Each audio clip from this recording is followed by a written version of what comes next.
So a couple from Shandong Province in China were abducted in the middle of the night while they were sleeping, and their house was demolished by real estate developers. And this is really a nightmare scenario. Imagine if you're sleeping in your house and all of a sudden 4 or 5 guys barge in, they put bags over you and your wife's head, take you to an undisclosed location, you come back the next day, your house is destroyed, everything you own, your whole livelihood is gone. I think they said 500,000 yuan worth of possessions destroyed.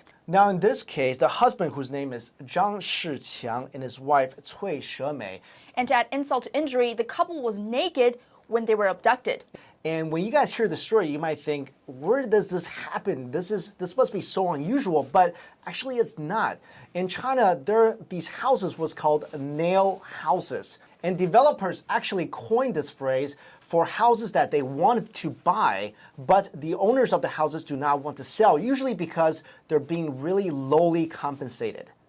That's right, and that's why they're referred to as nail houses.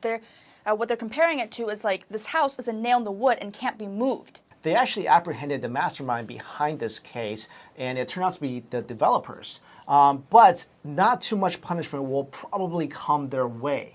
That's right, because this kind of thing actually happens quite often in China, just not in this exact format. Right, and because ever since the communist takeover back in the 60s, any personal property does not belong to the individual, it all belongs to the state. So the government has the power to confiscate your land, your house, anything they want.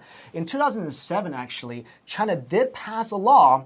It's called the Private Property Law to help sort of protect your own private property, but it really doesn't, because the law stipulates that the government can still come and seize your property if it's in the public's interest. Now, what is the public interest, and really, who gets to determine what is public interest? Right. Typically, who determines public interest is the local communist officials or the provincial communist official. But end of the day, they're the ones that has a say in terms of, do you get to keep your property or not?